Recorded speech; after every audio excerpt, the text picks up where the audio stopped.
उसको ही हम गैब कहते हैं। ये गैब जो है वो उसी को कहते हैं जो हमें नज़र नहीं आता, जिसके बारे में हम जानते नहीं, जिसको हम देख नहीं सकते। और इसी तरह जो है सूफ़ी के ज़हन में पहले जो भी शक्ल सूरत मौजूद थी, वो सादा, मुफ़रद, बेरंग शक्ल सूरत थी। और जब कायनाती ज़हन में वो तवज्जो सूफ़ी की दाखिल हुई, तो उसका मतलब ये है कि जो भी पानी के अंदर ख़वास थे, जो चीज़ें भी उसके अंदर थीं, उनका मुज़ाहिरा हुआ उस तवज्जो से, उस तकरार से। इरादे की तकरार इरादे की क़ुव्वत भी है। अच्छा, ये ज़रूरी नहीं कि कोई इरादा सवा लाख दफ़ा ही दोहराया जाए तो वो काम हो। आप देखते हैं कि अक्सर लोग जो हैं वो अ, सवा लाख दफ़ा कोई विर्द करते हैं, सवा लाख दफ़ा वज़ीफ़ा करते हैं, और उन वज़ाइफ़ का मकसद यही होता है कि जो है हम यानी कि जो हमारे ज़हन में, हमारे इरादे में चीज़ है, वो यकीन के उस लेवल पे चली जाए कि वो मुज़ाहिरा बन जाए। मसलन किसी की औलाद नहीं है, अब वो इरादा करते हैं, उनको कोई वज़ीफ़ा दिया जाता है, कुछ पढ़ने के लिए दिया जाता है, तो उसकी मुसलसल तकरार जो है वो करते हैं, और उसके नतीजे में जो है वो अमली मुज़ाहिरा होता है, और अल्लाह ताला ऐसे लोगों को साहिब औलाद कर देते हैं। मगर कलंदर बाबा औलिया रहमतुल्लाह अलैह ये फरमाते हैं कि ज़रूरी नहीं कि कोई इरादा सवा लाख बार ही दोहराया जाए। अगर आपके इरादे के अंदर इतनी क़ुव्वत और ऐसी हरकत मौजूद है, उसमें इतनी पावर मौजूद है कि आप एक ही दफ़ा वो बात कहें, और वो उसके अंदर आपके शक्ल और सूरत मौजूद हो, आपके इरादे के अंदर मुकम्मल तौर पे, जो आपके ज़हन का इरादा है, जो आपके अंदर तकाज़ा है, तो अगर वो मानी और मफ़हूम के साथ, शक्ल और सूरत के साथ आपके ज़हन की स्क्रीन में नक्श होती है, तो आपका चंद बार कहना या एक बार कहना ही उस चीज़ को गैब से मज़हर बनने में मदद दे देता है। और बाज़ औक़ात सवा लाख दफ़ा भी कोई बंदा उस इरादे की तकरार करता है, मगर उसका काम नहीं होता। उसकी वजह ये होती है कि उस बंदे ने उस तरह ज़हन की मरकज़ियत को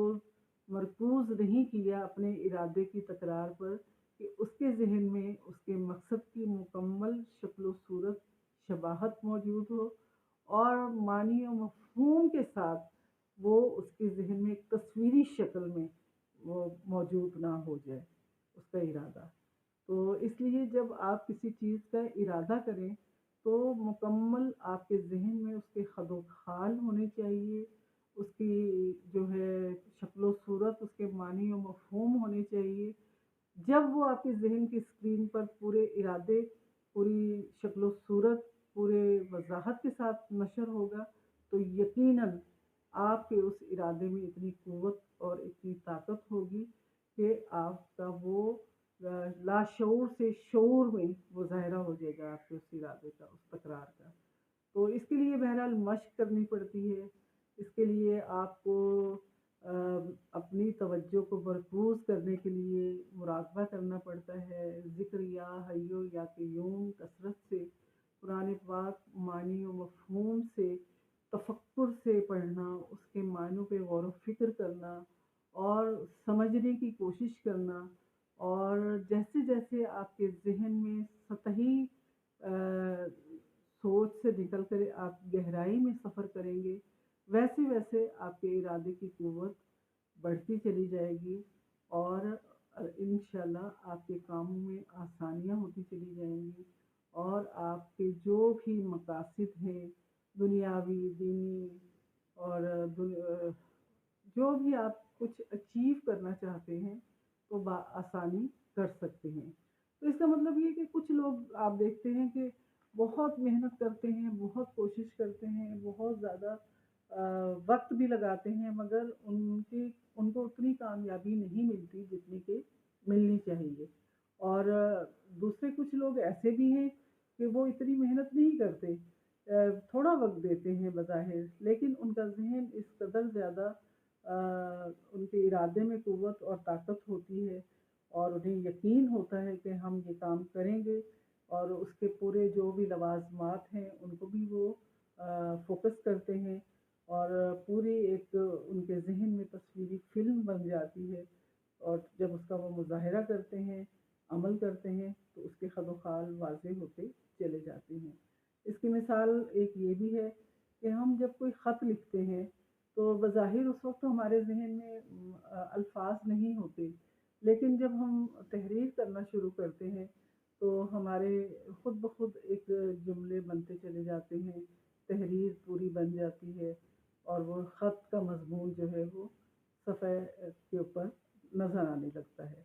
تو یہ ارادے کی قوت ہے جو ہمارے اندر مخفی اللہ تعالیٰ نے رکھی ہے، اور اس کو جو